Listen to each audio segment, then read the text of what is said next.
여러분 안녕하십니까? 4월 29일 굿모닝 MBN 시작합니다. 먼저 오늘의 주요 뉴스입니다. 정부가 다음 주부터 야외 마스크 착용 의무를 없애는 방향으로 가닥을 잡았습니다. 경기장 등 밀집 지역에서도 마스크를 안 쓸지 여부를 포함해 오늘 발표할 예정으로 5월 말 검토하겠다는 인수위의 입장을 수용하지 않은 것으로 보입니다. 이른바 검수완박 법안을 저지하기 위해 국민의힘이 국민투표를 제안하는 등 여론전에 총력을 기울이고 있습니다. 검찰로부터 박탈한 수사권을 중대범죄수사청에 넘기려 했는데 정작 이 부분이 법안에서 빠지면서 새로운 뇌관이 되고 있습니다. 다음 달 21일 조 바이든 미국 대통령과 윤석열 당선인이 정상회담을 갖습니다. 역대 새 정부 출범 이후 가장 빠른 한미 정상회담으로 최근 북한의 무력 도발부터 중국과 러시아 견제까지 한미 동맹 강화 방안이 폭넓게 논의될 전망입니다. 도시가스 요금이 한 달 만에 또다시 인상돼 다음 달부턴 가구당 월 평균 2,450원을 더 내야 합니다. 반면 유류세 인하 폭은 내달 1일부터 현행 20%에서 30%로 확대됩니다. 오늘은 전국 대부분 지역에 아침까지 비가 내리고 낮 동안에는 흐린 날씨가 이어지면서 비교적 선선하겠습니다.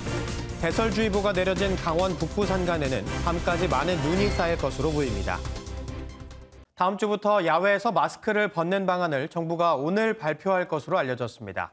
실내에서는 여전히 마스크를 착용해야 하지만 사실상 모든 방역 규제가 해제되는 셈입니다.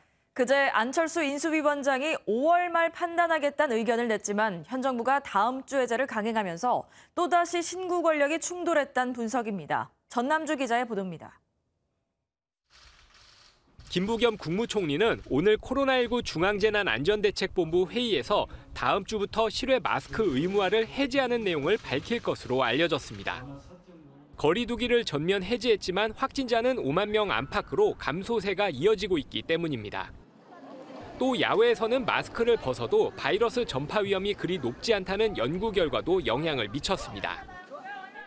실외 마스크에 대해서는 아마 과학적인 측면에서는 현재 감염 전파의 이 가능성, 위험성 자체가 실내에 비해서는 현저히 떨어지고 있어서 이 유지의 필요성 자체가 실내보다는 낮게 나타나고 있는 부분들은 사실입니다. 정부는 실외 마스크 해제가 자칫 방역 해이를 가져올까 우려했지만 여름이 오기 전 시행하는 것이 훨씬 이익이라는 판단을 내린 것으로 보입니다. 하지만 안철수 대통령직 인수위원장이 5월 말에 실외 마스크 해제를 판단하겠다고 밝힌 지 하루 만에 나온 것이어서 신구 권력이 부딪힌 모양새입니다. 실외 마스크 언제 벗는가? 그게 아마 제일 궁금하실 텐데요. 5월 하순 정도에 그때 상황을 보고 판단을 하려고 합니다. 새 정부 출범 전 최대치적인 마스크 해제를 단행하려는 현 정부와 윤석열 정부 출범 후 마스크 해제를 선언하려는 인수위 갈등 속에 방역이 정치 문제로 변질하고 있다는 비판이 나오고 있습니다. MBN 뉴스 전남주입니다. 박근혜 전 대통령의 탄핵 심판에서 주심을 맡았고 현재 검찰인권위원회 위원장을 맡고 있는 강일원 전 헌법재판관이 검수완박 법안의 입법 과정을 두고 다수당의 일방적인 의도로 진행된다며 비판했습니다. 법조계의 거센 비난 속에 검찰 내부에선 윤석열 당선인이 대통령에 취임한 뒤 적극 나서야 한다는 목소리까지 나왔습니다. 서영수 기자입니다. 검찰은 국회 본회의에 상정된 검수완박 수정안에서 고발인의 이의 신청권이 폐지된 부분을 문제 삼았습니다. 수정안대로라면 공공기관 비리의 내부 고발자는 경찰에서 불송치 결정이 나더라도 더 이상 이의 신청을 할 수 없게 됩니다. 검찰 내부에선 윤석열 당선인이 검수완박 법안의 공포를 취소하고 국회에 제의를 요구하는 방안도 검토해야 한다는 주장이 나왔습니다. 장준희 부장검사는 내부망에 법률 공포행위의 취소가 유례없지만 위헌성이 큰 법률안으로 국민들이 피해를 보는 걸 방지하기 위한 공익적 필요성이 커 불가능한 방법이 아니라고 주장했습니다. 검찰 수사의 문제점을 개선하기 위해 만들어진 기구인 검찰인권위에서도 검수완박 추진 과정을 비판했습니다. 다수당의 일방적 의도로 진행되고 있는 현재의 형사법 개정안은 피의자 보호에는 유리할 수 있지만 피해자 보호에는 문제가 있을 수 있다고 보여집니다. 법조계에서는 시민과 변호사들이 나서 검수완박에 반대하는 필리버스터에 동참했습니다. 국민을 위한 검찰개혁이라는 목적을 달성하기 위한 효과적이고 적절한 수단이라고 할 수 없습니다.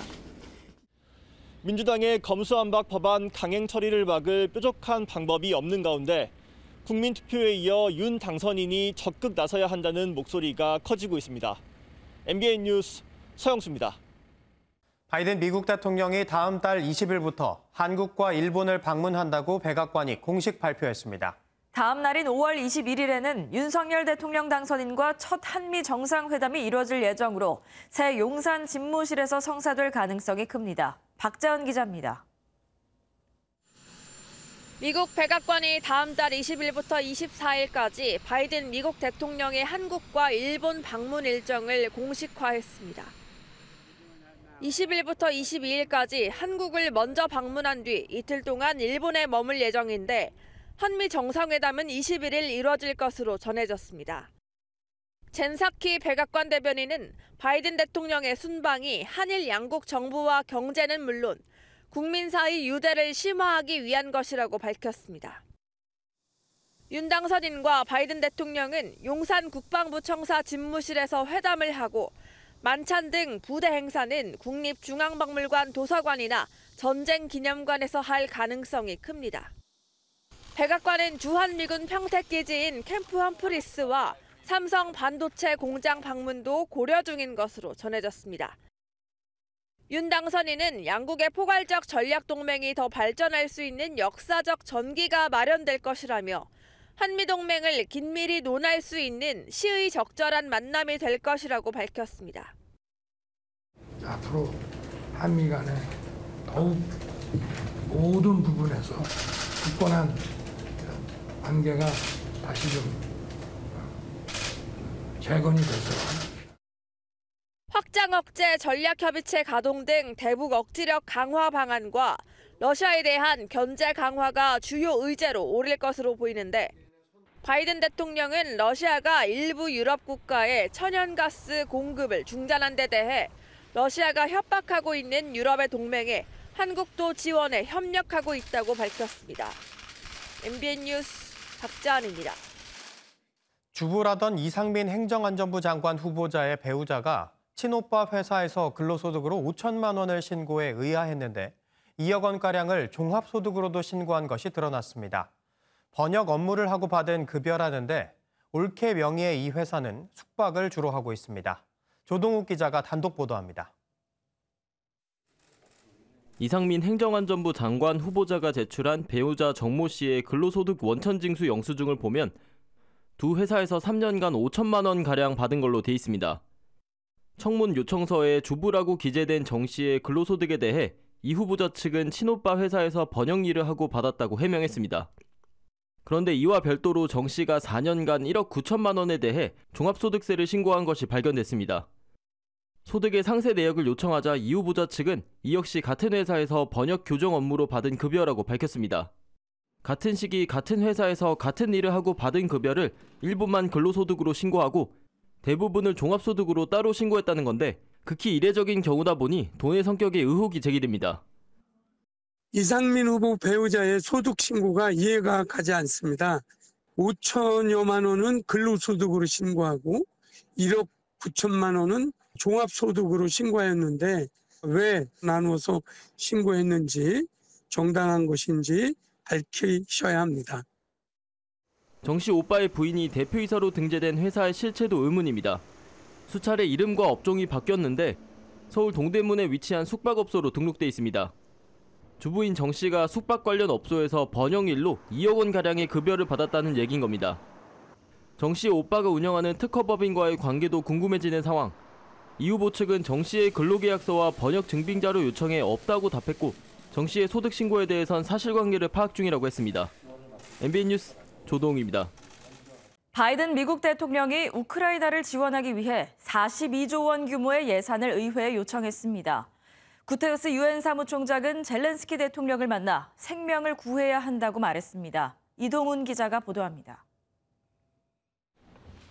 어제 구테르스 유엔 사무총장이 젤렌스키 우크라이나 대통령을 만났습니다.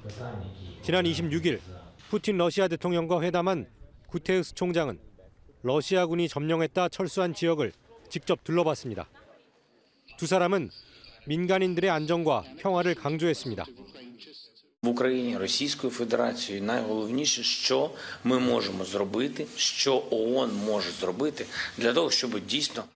At the present moment, I can only tell you, we are doing everything we can to make it happen. 러시아는 기자회견 직후 키이우 시내에 미사일 공격을 감행했습니다. 바이든 미국 대통령은 우크라이나 지원을 위해 330억 달러, 우리 돈으로 약 42조 원 규모의 예산안을 의회에 추가로 요청했습니다. We're not attacking Russia. We're helping Ukraine defend itself against Russian aggression. 오스틴 미 국방장관은 아난드 캐나다 국방장관과 우크라이나 문제를 논의했습니다. 오스틴 장관은 바이든 대통령의 예산안 요청을 조속히 처리해 줄 것을 촉구했습니다. MBN 뉴스 이동훈입니다. 코로나19와 인플레이션 등의 여파로 미국 경제 성장률이 마이너스를 기록했습니다. 미국 상무부는 현지 시간 28일 1분기 국내 총생산 증가율이 연율 기준으로 마이너스 1.4%로 집계됐다고 밝혔습니다. 미국 경제는 지난해 4분기까지 6분기 연속 플러스 성장을 기록했는데 분기 기준으로 마이너스 성장률을 기록한 건 코로나19 사태 초기인 2020년 1분기와 2분기 이후 처음입니다. 바이든 대통령은 성장률이 마이너스를 보인 데 대해 기술적 요인에 의한 것이라며 경기 침체는 우려하지 않는다고 강조했습니다. 정부가 한 달 만에 도시가스 요금을 또다시 인상하겠다고 발표했습니다. 이번 인상 조치로 가구당 매달 2,450원을 더 내게 되는데 문제는 최근 국제 LNG 가격 급등으로 요금이 계속 오를 가능성이 크다는 겁니다. 박규원 기자가 보도합니다. 정부가 다음 달 도시가스 요금을 인상하겠다고 발표했습니다. 한 달 만에 또다시 요금이 오르는 건데 주택용은 8.4%, 음식점 등에 적용되는 일반용은 9.4% 인상됩니다. 이렇게 되면 가구당 평균 가스 요금은 월 2,450원 증가할 것으로 예상됩니다. 이번 인상 조치는 지난해 원료비가 급등했지만 정부가 물가 안정을 위해 가격 인상을 억누르면서 불어난 한국가스공사의 미수금을 해소하기 위함이라는 분석입니다. 정부는 국민 부담과 물가 안정을 고려해 기준 원료비는 동결하겠다고 밝혔지만 최근 국제 LNG 가격 급등으로 도시가스 요금은 계속해서 오를 것이라는 우려가 나옵니다. 우크라이나 전쟁이 장기화되고 미국 연준이 강한 긴축 기조를 보이면서 원화 가치도 연일 가파르게 하락하고 있습니다. 원달러 환율은 어제 1270대를 돌파해 코로나19 확산 초기 금융시장이 출렁였던 재작년 3월 이후 2년 1개월 만에 1270대를 넘어섰습니다. 이처럼 국제적인 원료비 폭등에 원화 가치마저 떨어지면서 물가 상승 등 국내 경제에 미칠 악영향이 우려되는 상황입니다. 한편 국제 유가가 100달러 이상으로 치솟자 정부는 유류세 인하 조치를 3개월 연장하고 다음 달부터는 인하 폭도 30%로 확대하기로 결정했습니다. MBN 뉴스 박규원입니다. 우리은행에서 믿기 어려운 횡령 사건이 벌어졌습니다. 40대 직원이 10년 전부터 600억 원을 횡령한 사실이 드러난 겁니다. 경찰 수사가 임박하자 이 직원은 자수를 했는데 어떻게 이런 일이 가능했는지 표선우 기자가 전해드립니다. 우리은행이 그제 오후 40대 직원 A씨를 경찰에 고소했습니다. A씨가 회사 돈 600억 원가량을 빼돌린 사실을 알아차리고 조치를 취한 겁니다. 얘기를 하고 온 게 아니라 내부 감사에서 적발된 걸로 알고 있습니다. A씨는 지난 2012년부터 2018년까지 세 차례에 걸쳐 회사 돈을 자신의 계좌로 빼돌렸고 2018년 마지막으로 돈을 빼낸 뒤 계좌를 해지한 것으로 알려졌습니다. 횡령 자금은 과거 우리은행의 대우일렉트로닉스 매각 대금 일부로 밝혀졌습니다. 우리은행은 일한 업체에 매각을 주관하는 과정에서 계약이 불발되자 일한 기업에서 받은 계약금 일부를 보관하고 있었습니다. 그동안 미국의 이란 제재로 돈을 보내지 못하다 올 들어 돈을 보낼 수 있게 되면서 그때서야 돈이 없어진 걸 회사 측이 알게 됐습니다. A씨는 회사에서 본격 조사에 나서자 하루 동안 연락을 끊고 잠적한 뒤 그제 경찰에 자수했습니다. A씨를 특정경제범죄 가중처벌법상 횡령 혐의로 긴급 체포한 경찰은 오늘 구속영장을 신청할 방침입니다. MBN 뉴스 표선우입니다. 2년 넘게 외국산 돼지고기를 국내산으로 속여 돼지갈비 식당에 납품한 업자가 적발됐습니다. 그 양만 26톤에 달했는데 적발하는 데는 돼지고기 진단키트가 큰 역할을 했다고 합니다. 진단키트를 이용하면 현장에서 5분 정도면 국내산 여부를 확인할 수 있다고 하네요. 장진철 기자의 보도입니다. 대형 창문이 검은 비닐로 가려져 있는 한 상가. 건물 뒤로 들어가니 작은 작업장이 나오고 칠레산 돼지고기 박스가 한쪽에 쌓여 있습니다. 돼지고기를 손질해 납품하는 강원 춘천의 한 육가공 업체인데 간판도 가짜입니다. 이 업체는 지난 2020년부터 최근까지 외국산을 국내산으로 속여 춘천 등 유명 돼지갈비 식당 4곳에 납품했습니다. 최근 적발됐는데 그 양만 26톤, 금액으로 3억 원에 달합니다. 축산물 이력 번호도 가짜였습니다. 영수증을 제가 찍은 거를 근데 맞는 게 하나도 없어요. 그냥 뭘 적어주는지 모르겠어요. 여기다 이렇게 치면은 이력 번호 다 떠요. 이번 단속의 결정적 역할을 한 건 돼지고기 진단키트입니다. 코로나 검사키트처럼 생겼는데 2줄이면 국내산, 1줄이면 외국산입니다. 홍할 만한 고기만 있으면 5분 안에 국내산 여부를 확인할 수 있습니다. 아직까지는 그 검사 방법은 없었습니다. 그래서 현재 이 방법으로 해서 단속이라든가 이런 거는 많이 수월해졌습니다. 진단키트는 돼지열병, 항체 검출 여부를 이용했습니다. 제주를 제외한 국내 돼지는 돼지열병 백신 접종이 필수인 반면 백신을 맞은 돼지는 수입 자체가 안 됩니다. 진단키트 정확도는 97% 수준. 돼지고기 원산지 위반 단속이 좀 더 정확하고 빨라졌습니다. MBN 뉴스 장진철입니다.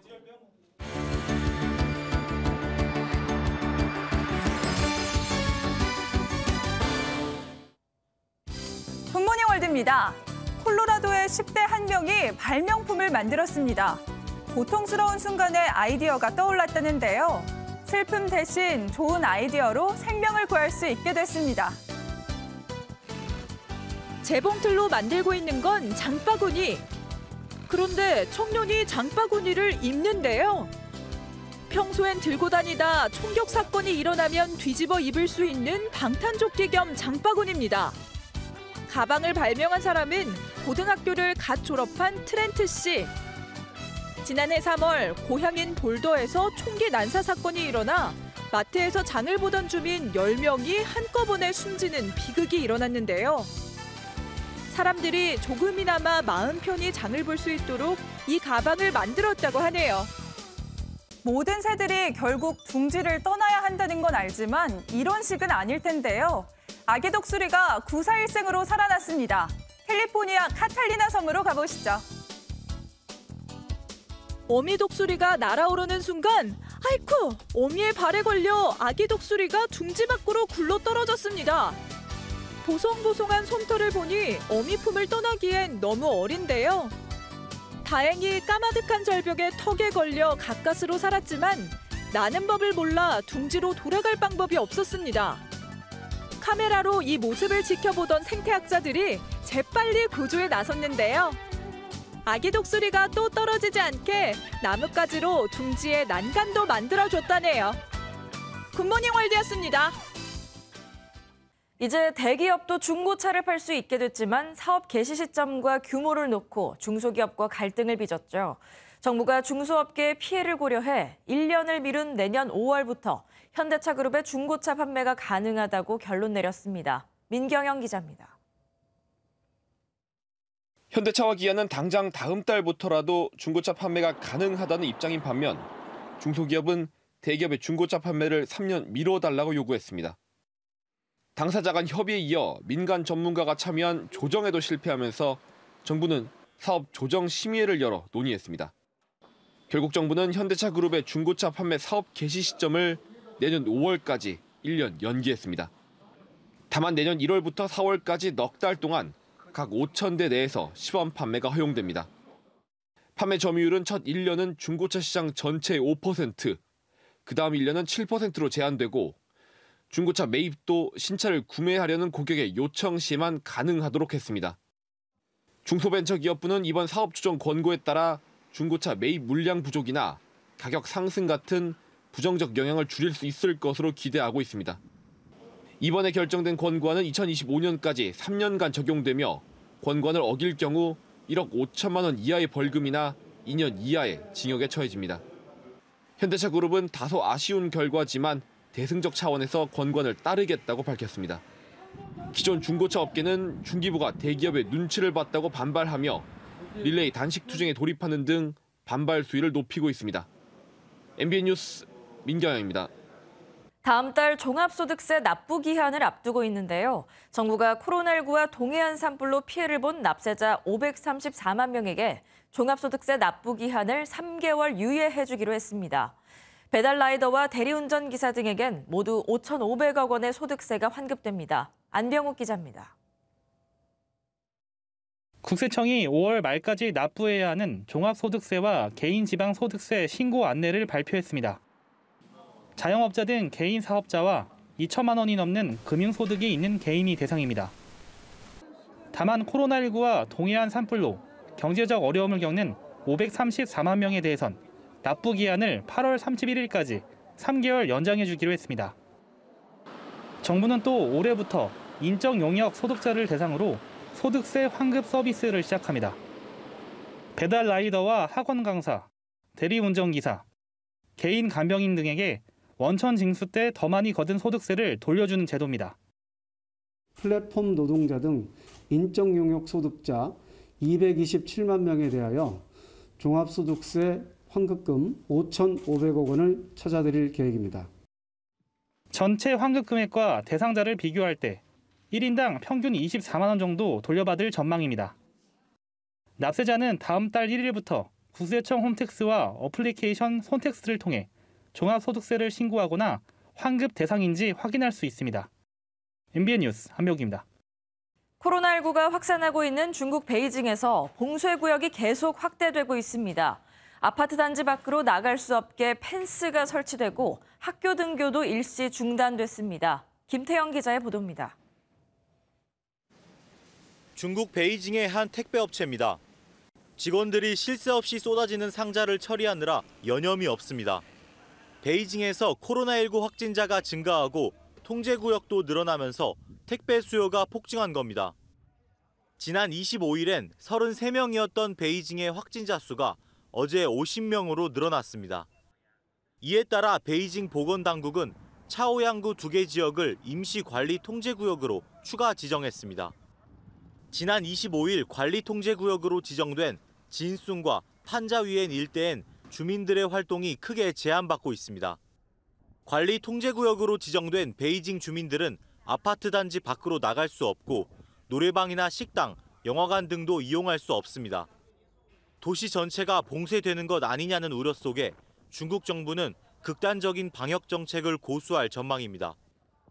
当前我国现有本土确诊病例和正在医学观察的无症状感染者近10天来持续波动下降，一些地区陆续实现社会面清零，恢复正常生产生活秩序。